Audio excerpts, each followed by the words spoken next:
Ayun, good morning ulit mga kawaiti. So ito yung sinasabi ko kanina na bibili tayo ng battery tapos pupunta ng bangko. So yan, ang lakas ng snow. I hope nakikita yung mga puti-puti na naglalaglagan. May konting ambon siya. Ayan. Tapos yung may konting ambon naman siya, kaso ayun pa rin, makapal pa rin yung snow. Ang itsura ko, ganda siyang tignan. So perwisyo. So katulad nga ng nasabi ko kanina sa unang video natin, maganda lang talaga yung snow sa simula lang. Tapos para sa mga bata lang talaga to. Tumutunog yung paa ko pag naglalakad.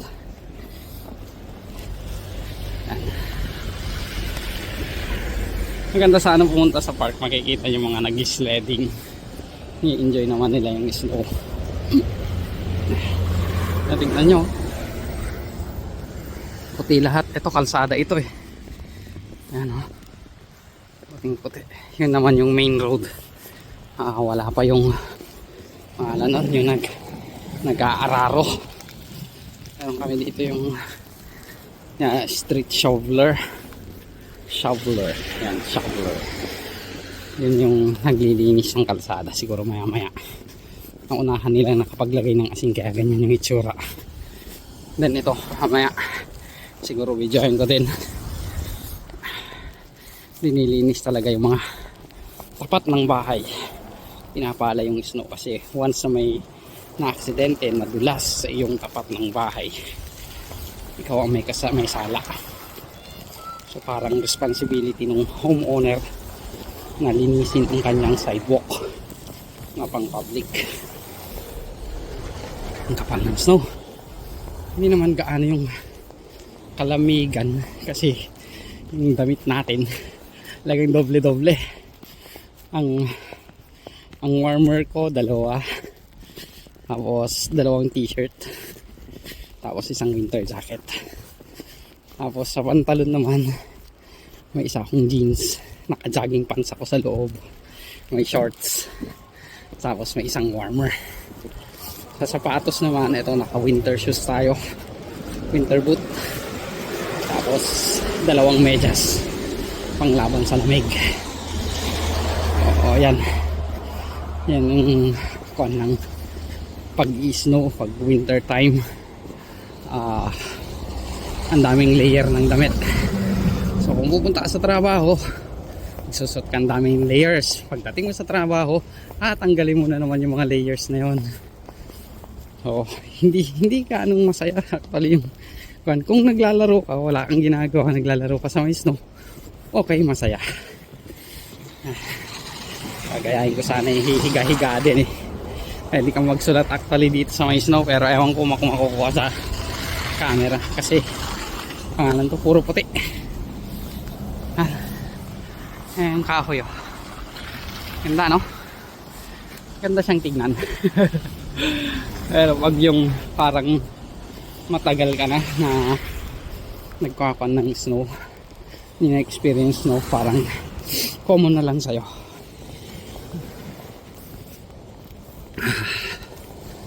So yung weather namin is siguro, ewan ko lang ngayon pero kanina nung tumingin ako negative 2 kami. Kapal ng snow dito. Mas makapal yung snow dito kaysa dun sa amin. Ilang meters lang yung linakad natin. So papunta nga pala tayo sa bus stop. Hintayin natin yung bus. Punta tayo ng bangko. Okay. Kasi hindi daw yung bibilhin natin din mamaya na battery kasi hindi nag-ooperate yung remote control ni mama sa TV, kaya pinarush ako na bibili ng battery. Sabay withdraw na rin.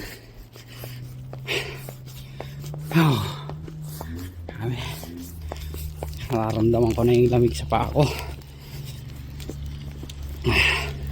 And then yung, alam niyo yung hangin na basa, talagang magsisipon ka pag ganito yung lamig. Kasi may konti ayun, tignan niyo yung mga baso, hirap din sila mag-drive. Kasi madulas yung daan. Yan yung mga main problem na dulot ng snow. Yung mobility ng tao na gumalaw, limitado.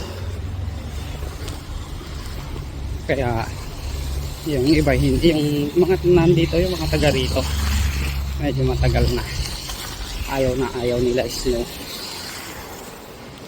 Pero yan nga, hindi nila maiwasan, syempre talagang ganun. Ay, nasa 4 seasons sila, so they have to live with it na ganito nga ang environment. So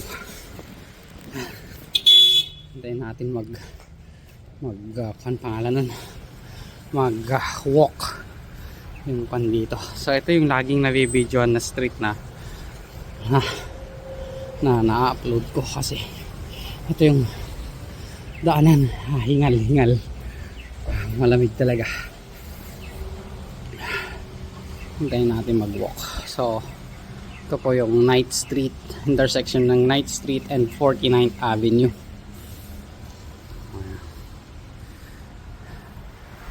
So doon tayo maghihintay. Ayan ang mga kapwa tayo maghihintay doon, dyan sa shed na yan. Yan yung bus stop. May isang bus stop din doon sa kabila. Yan, bus stop din yun nandun.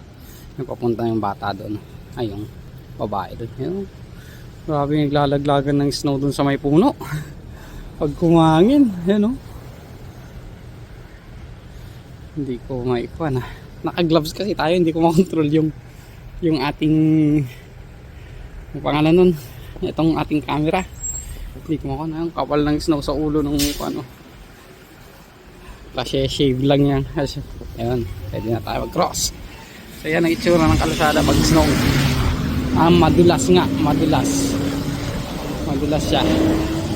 So para siyang putik din, pero ito mas madulas ito sa putik kasi mismong tubig na siya eh. Hindi katulad ng putik sa atin na mayroong pang may soil na kasama.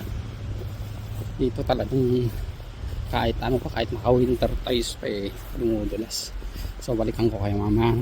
Hindi ako conscious ako magsalita na may mga naghihintay din.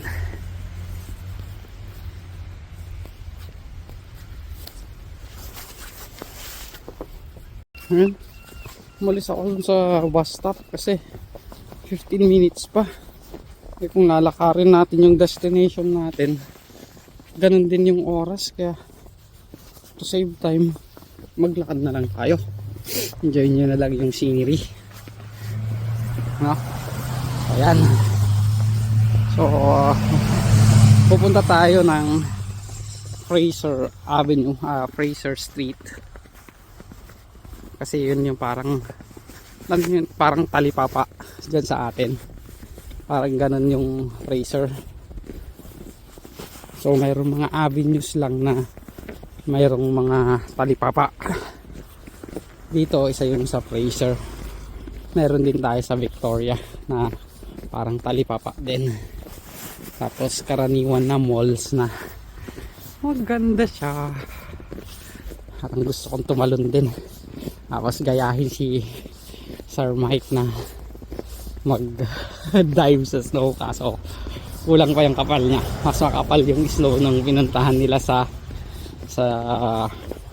pangalan na sa may nag-adventurean nila ni Kashingo. Yung naririnig yung rek gumagana yung pako yan. Ret gumagana. Ay. Tinamaan tayo ng yung naglalaglag ang snow sa may puno. Parang maganda, no? Puting-puti lahat, no? Pero issue ito actually. So, yan. Shoutout nga pala sa mga viewers natin kung saan man ang reach ito. Sila mga first honorables ko. Yan si Celsia, si Chrissy Moma, si Des, Nicole, ayun si Jingjing din. Sino pa mga honorables. And shout out sa inyo. And of course for those who are watching from Canada, hi to you, shout out to you. It's a chilly winter this time at Vancouver.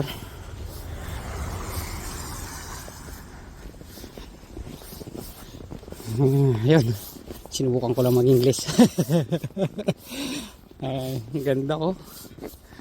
Ang ganda ng nung itsura. So, yung posted, dinikitan na talaga ng snow. Anyway pala, yung nasabi ko pala kanina na cottony snow, butterfly snow pala ang term nila dito.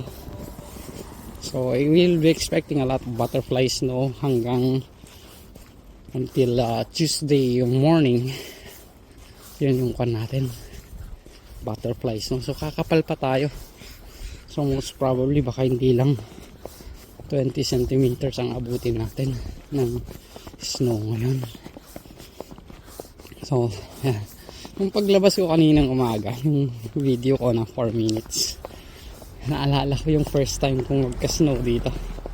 And yun yung isa sa mga record high na snow levels noon. And then, ang daming aksidente nangyari nung time na yun, nung 2 years ago. 2 years ago, no? Medyo matagal-tagal na rin pala tayo dito. So, yun yung 2 years ago nun. Kasi yung mga cars na ganyan, hindi sila makapagpreno kaagad, kaya dapat slow ka lang talaga, yung slow lang na patakbo. Kasi kung mabilis ka at nagpreno ka, talaga magi-slide ka, parang nagi-sled ka, yung tutulak mo yung sled tapos sasakay ka, yung momentum ba hindi magi-stop kaagad dahil sa lakas ng momentum mo.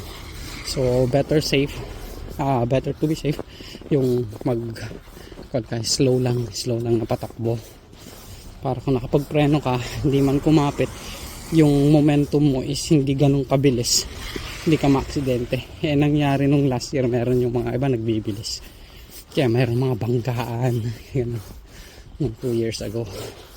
Ganda siya.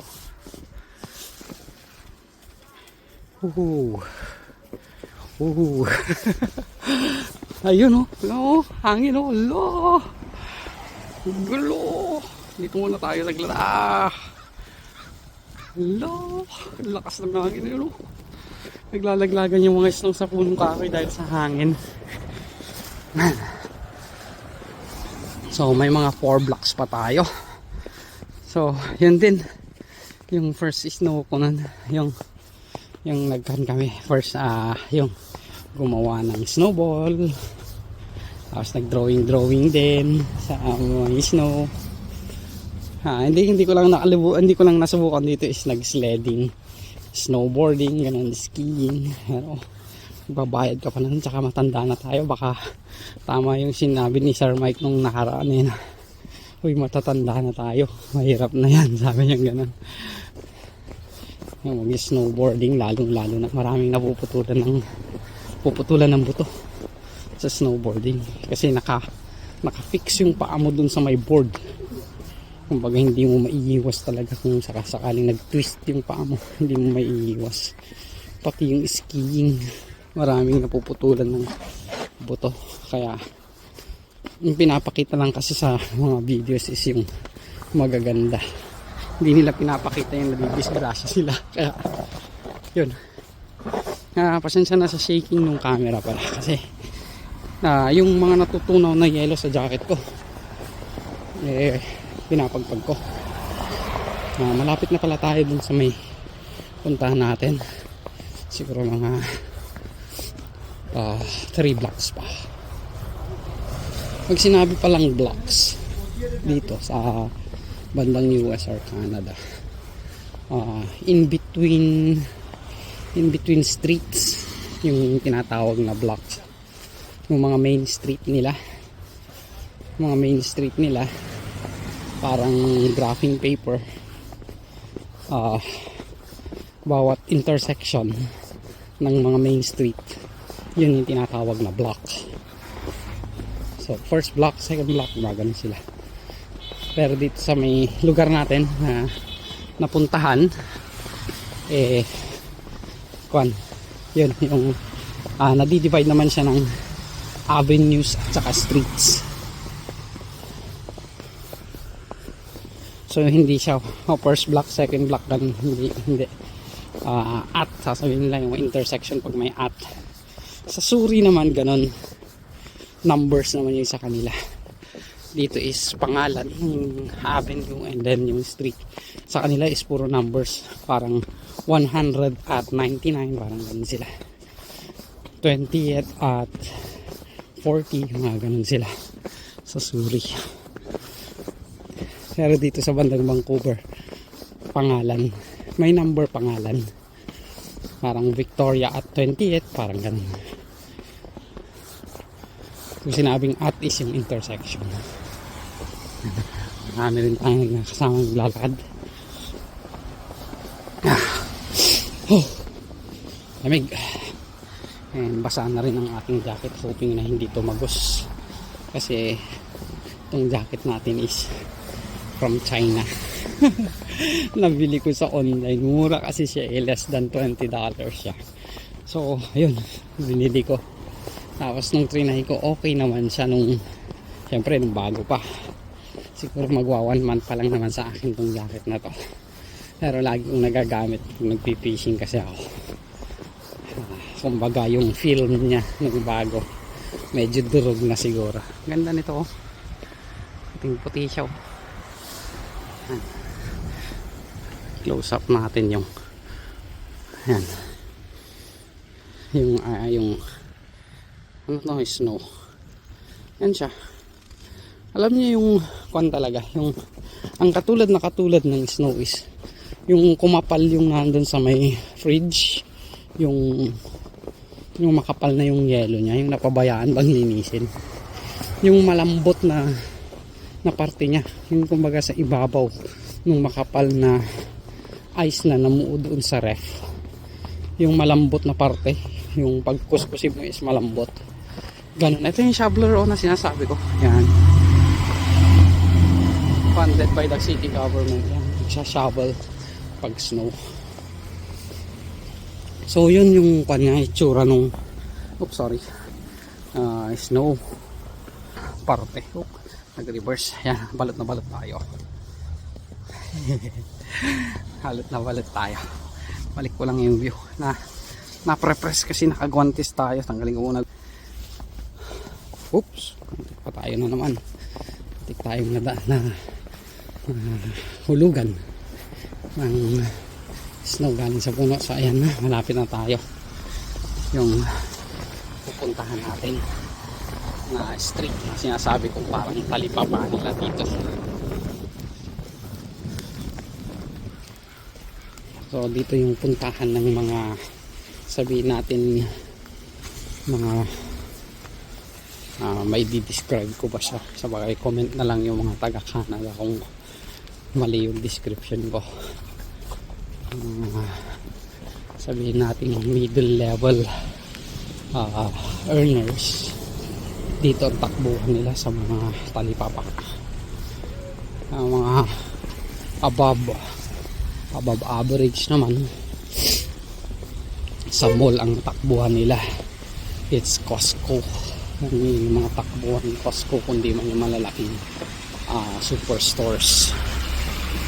Pero tayo, dahil hindi tayo sa middle level, tayo sa baba pa nga na earner, kaya dito takbuhan ko talipapa. Ito na yun yung talipapa na yun. Hindi na makita yung kung may cross o hindi, hindi. Natabunan yung traffic light, yung sa may stop sign, natikitan ng snow. So dito tayo, mag-withdraw tayo. So balikan ko kayo maya lang after 1 second. Ayan, naka-withdraw na tayo. So ngayon bibili tayo ng battery. So nasa Fraser Street tayo. Ito yung sinasabi kong talipapa. Ayan, yung itsura. So, maraming lalakad-lakad, marami ng tao dito banda kasi yun nga, ito yung takbuhan ng bilihan ng mga tao. Ayan. So, sabi ng mama ko, bibili ng battery. Titingin tayo dito sa mga ito yung para bang thrift shop or yung mga murang bilihin sa Dollar Tree, sa kumbaga piso deals na shop. Dito tayo, pasok tayo dyan, and balikan ko na lang kayo kasi bawal yata mag video din dyan sa loob. Hindi ko alam kung saan naputol yun, ano. So nasa Fraser Street tayo, naghahanap pa rin ng bakery. Sayang yung mga nadakdak ko kanina. Anyway, nasa Fraser Street pa rin tayo, naghahanap ng bakery. Mahirap talaga kung nakagwantes kang nagko-control ng ating camera. And yun, medyo kumakapit na rin yung lamig sa lalamunan ko. Medyo may uubo-ubo tayo. And wala yata yung bakery dito. Siguro hindi na ako bibili. Ipapalit ko na lang yung lotto ticket na yun, Mother.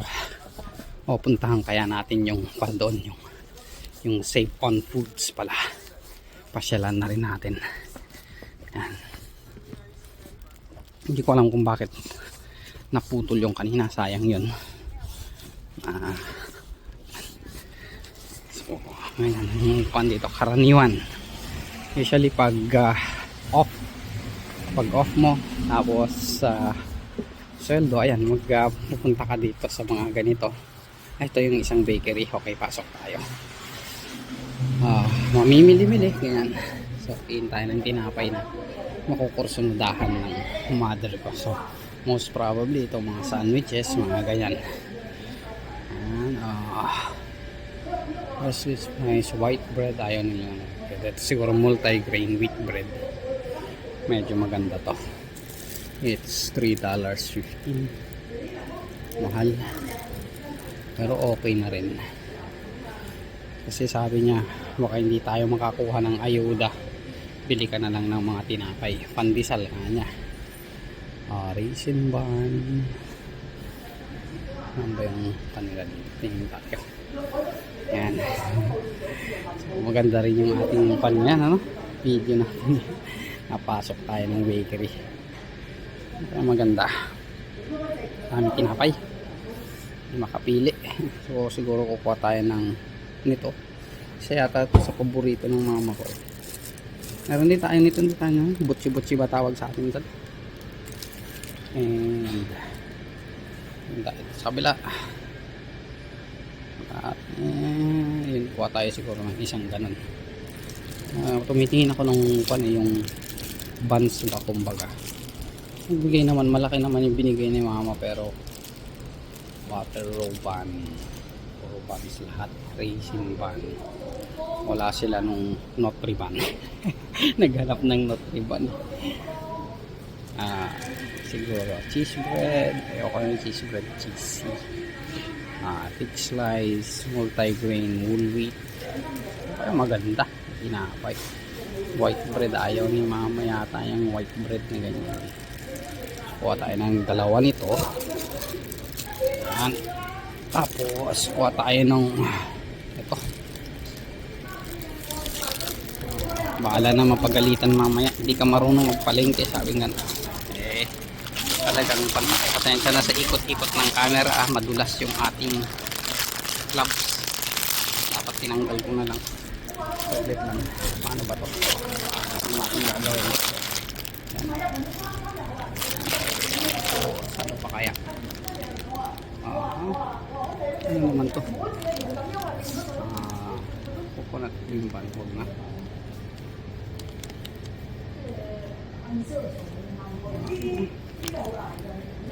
Ganda sana yun, pero huwag na.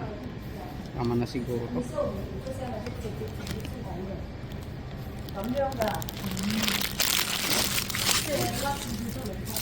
Natin.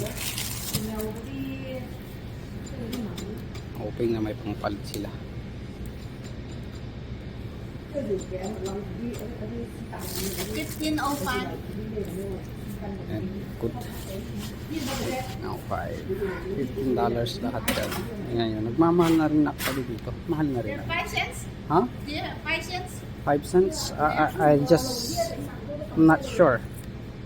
Is this 5 cents? Yes, 5 cents. Okay. Ito. 有咩包？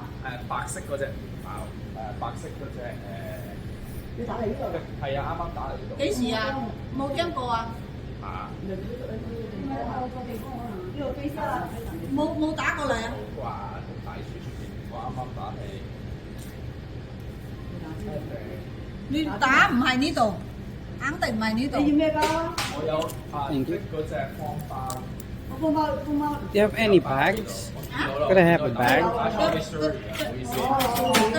The bag 25 cents。你有幾多包啊？我哋有2條長嘅姚姐，俾佢嘛。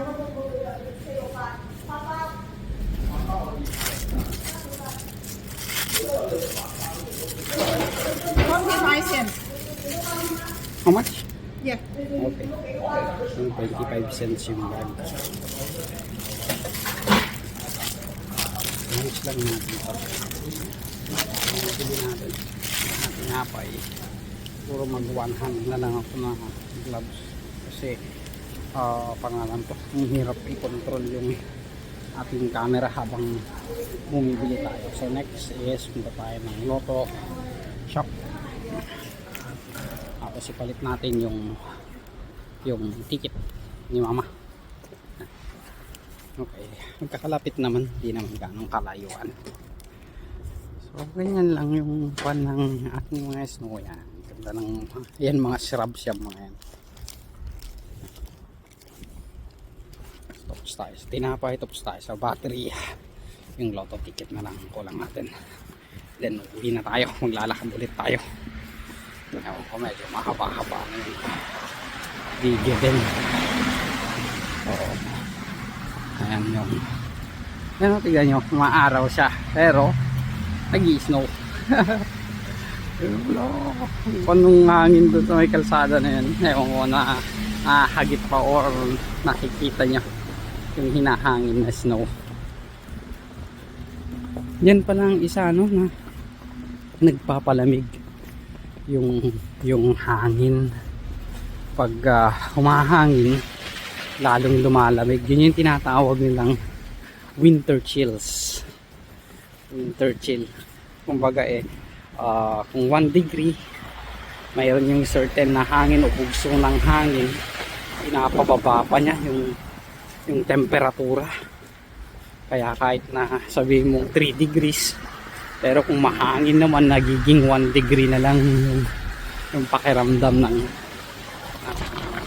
ng temperatura natin dito. Yan, kalsada, dumi-dumi.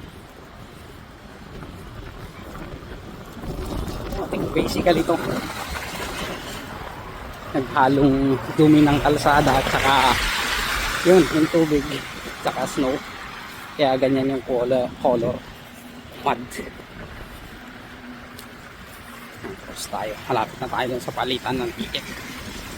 Papalit lang natin ticket, tapos siguro maglakad na lang tayo kasi matagal talaga yung mga interval ng bus ngayon. Tinago ko na nga yung ating bus pass. Yan, dito tayo papalit ng Lotto. So mabalikan ko ulit kayo mamaya.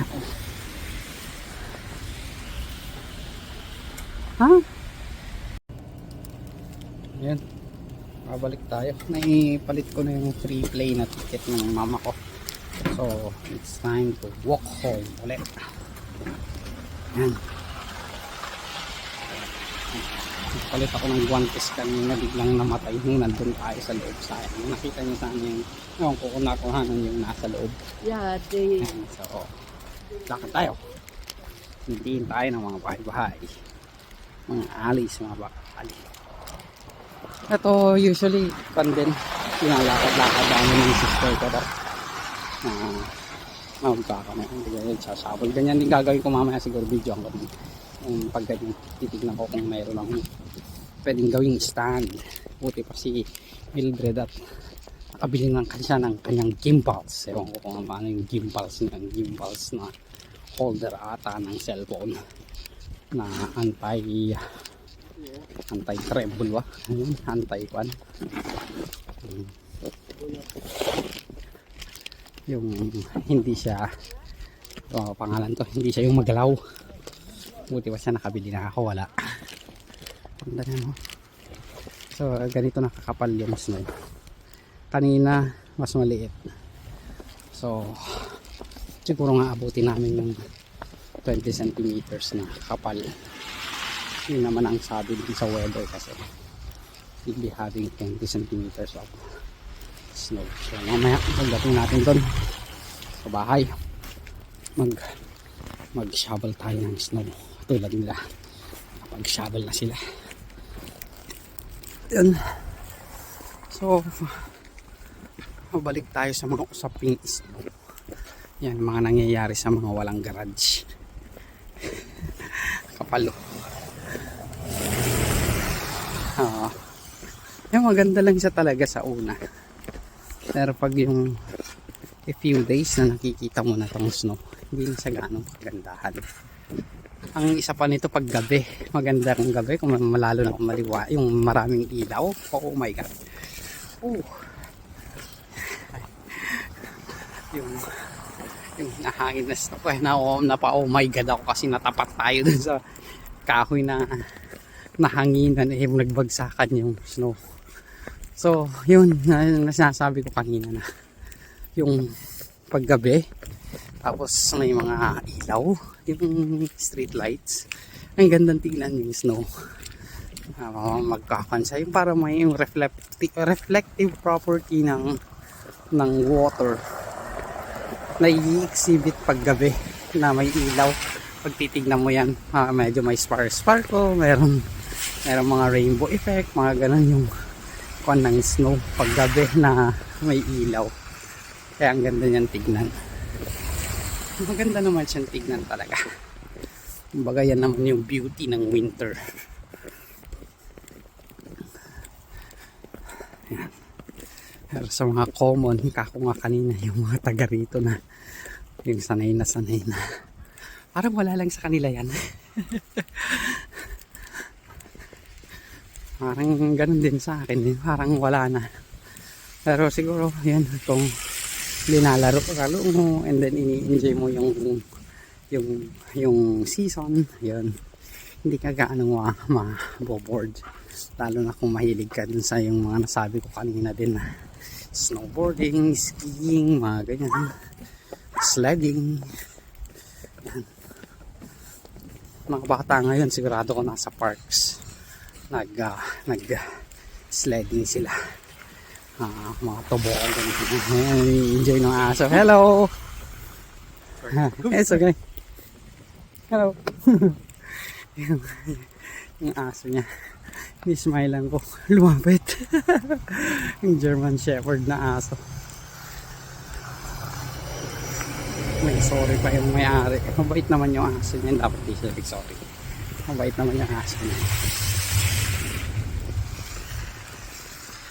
Naamoy niya pala yung tinapay na dala ko. Kaya pala naamoy niya yung tinapay na dala ko.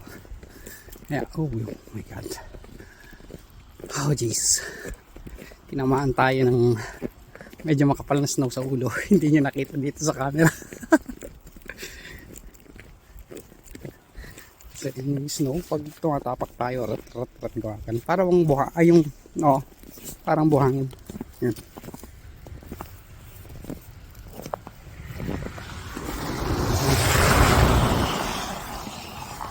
So, oh boy, medyo okay naman yung ating nabiling snow boots. Na-test na natin kaagad. Pero nabili ko actually yung snow boots siguro a month before ngayon. Tapos hindi ko sinusuot. Sabi ko sa isip ko is isuot ko na pag talagang may snow na. So, heto na yun, nagka-snow. Kaya sinuot natin si winter boots. Actually, safety shoes siya. Pero pwede rin pang snow. Ganda tingnan yung mga nahuhulog-hulog din eh. Ayan, nagsashovel sila. Ayan. So ganyan din itsura natin maya-maya lang. Pagdating natin ng bahay.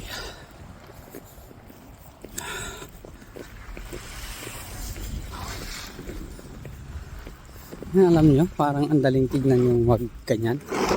Pag hindi pantay yung sinasabol mo, talagang din, masakit din sa kamay yan. Ang katulad niya, no? Medyo matigas na yung snow kasi natapak-tapakan eh. Mahirap i-shovel na. Pero kung yung hindi pa natapakan tapos cotton pa siya, madali lang itulak-tulak. Hi, it's okay, thank you.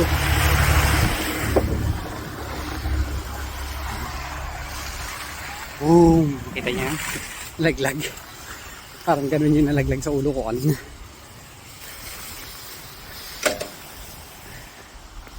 Medyo malapit naman na tayo. So, yun nga, parang 15 minutes away lang yung lakad from Talipapa. Fraser. Tinawag na Talipapa eh. Talipapa na Fraser or Fraser Street sa aming tirahan. Yung baga kung tutusin mga 5 blocks. I hope naririnig ko yun. Gandang sulat-sulatan to. So, wala tayong time. Mamaya na lang siguro sa bahay. Tingnan natin kung magawa natin yung sana all ni Miss Chrissy Muma. Na sulat ko daw yun din yung pangalan niya sa snow. So, tingnan natin kung magagawa natin yun mamaya.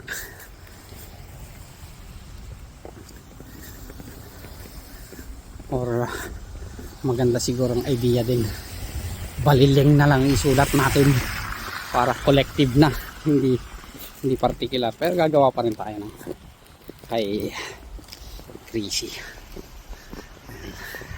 Yan ang gandang sulatan yan. Hindi magandang humiga tapos yung magkampay-kampay ka, nagagawa ng angel snow, ay angel na image sa snow, pwede rin. And sa mga curious din pala, yung mga napapanood natin talagang malalamig na lugar na pag nagtapon sila ng tubig yung mainit na tubig nag-free-freeze ka agad. Hindi po nangyayari dito sa Vancouver yon. Sa ibang lugar po ng Canada yon.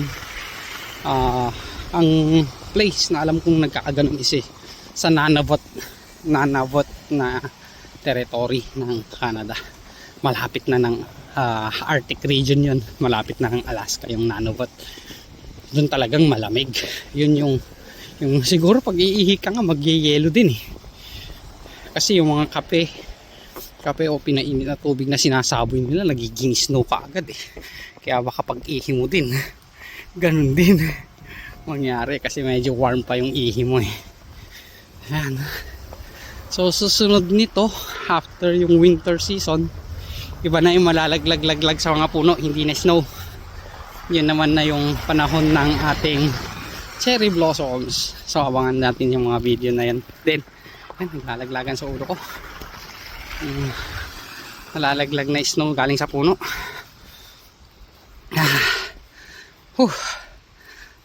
So, malapit na tayo. 1 block away. Inverness na to eh. Ito yung mga tinatandaan ko noon nung bago-bago ako dito sa Vancouver. Tinatandaan ko yung mga yan dahil hindi pa ako marunong dito. Pero ngayon na medyo ang ganda ng snowman na ginawa ko. Ayan. Kikita dyan. Ganito. Oh, taradan.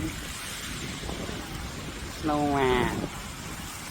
Can you build a snowman? Blah blah blah. Ginawa siguro ng bata ito. Galing. Ganda ng pagkakagawa niya. Bilog na bilog. Lakad tayo. Dami na nagsashovel. Tapos mamayang gabi ulit kakapal ulit yung snow. Ay, ganun talaga ang buhay. Nakakatakot yung makapal na naipon sa taas. Tapos malaglagan ka. Katulad kanina, nalaglagan ako sa ulo kanina.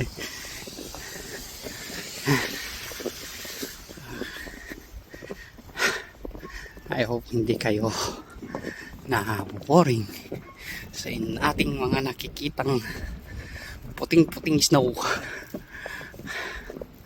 Yan. Naglalaglagan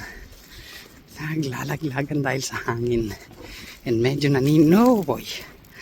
and medyo naninigas na rin ang aking kan. Sorry. So malapit na tayo. Pwede na tayong actually dumaan dito sa back alley, kaso wala tayong susi, kaya diretsuhin na natin dun sa may Night Street kung saan tayo nagsimulang mag video kanina. Yan yung back alley natin, oh. So, kita nyo yung kapal-kapal talaga. Yan yung shoveler, magkasunod sila, mga shovelers ng kalsada from the BC government. So yan, ganda panoorin din yan eh, lalo na kung nandun ka sa loob ng shop, nag-hot choco ka or hot coffee ka, halos dumadaan yung ganyan na binibidyo, no? Parang very satisfying din panoorin yung mga ibon na yan. Tibay sa labing yung mga yan, hindi nawawala yung mga yan all throughout the year. Nandyan yung mga crow. Ang lamig, grabe yung hangin, maramdaman nyo lang.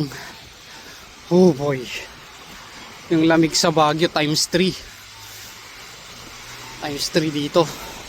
Kung nandun ka sa Bontoc or somewhere sa mga malalamig na areas ng Cordillera, sa Atok, times 2 naman ang lamig dito.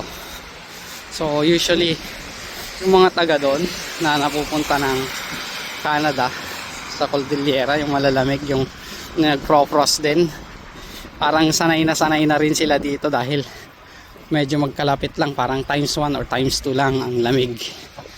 I-adjust lang nila yung mga system nila ng konti, naka-adjust na sila. Pero sa mga kasamahan natin tulad ng mga nasa maiinit na banda, tulad ng mga Dagupan or Tarlac, yung mga mainit na areas dyan, pagpunta nyo dito at winter, ay malaking adjustment ang gagawin nyo. Siguro ayaw nyong lumabas ng bahay, worst is ayaw nyo maligo kasi sa lamig. Actually ganun ako dati, parang twice a week lang ako maligo dahil sa lamig talaga. May heater naman, pero paglabas mo ng banyo, ramdam mo kaagad yung lamig. Pero somehow yung systems natin, yung body system natin, pag nag-shower ka, tapos bigla kang yung lalabas ka, para bang automatic yung system natin mag-a-adjust din. Tapos parang iinit din ang pakiramdam mo, although basa ka pa. Yan, malapit na tayo sa aming bahay. Andito na tayo sa Night Street, and ang oras is 10:40 ng umaga. So ayan, maraming nagsha-shovel kasi humina yung ng snow.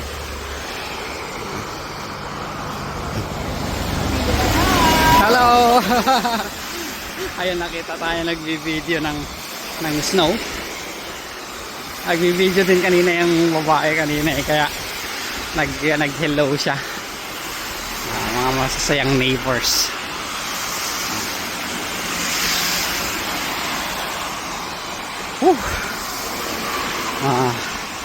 Sa loob ng jacket ko, yung katawan ko na nakokoveran, oh my god, grabe putik yun ah.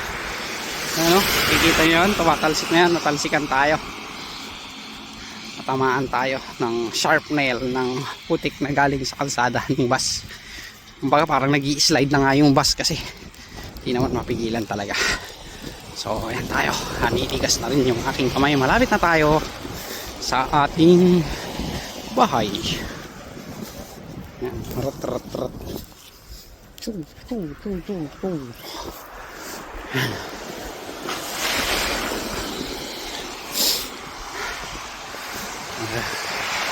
Babang mukha natin. Ayan, tignan nyo yung mapapansin nyo talagang dumudulas yung mga sasakyan. Yung, alam nyo yung normal na ikot nung pangalan nun, nung gulong.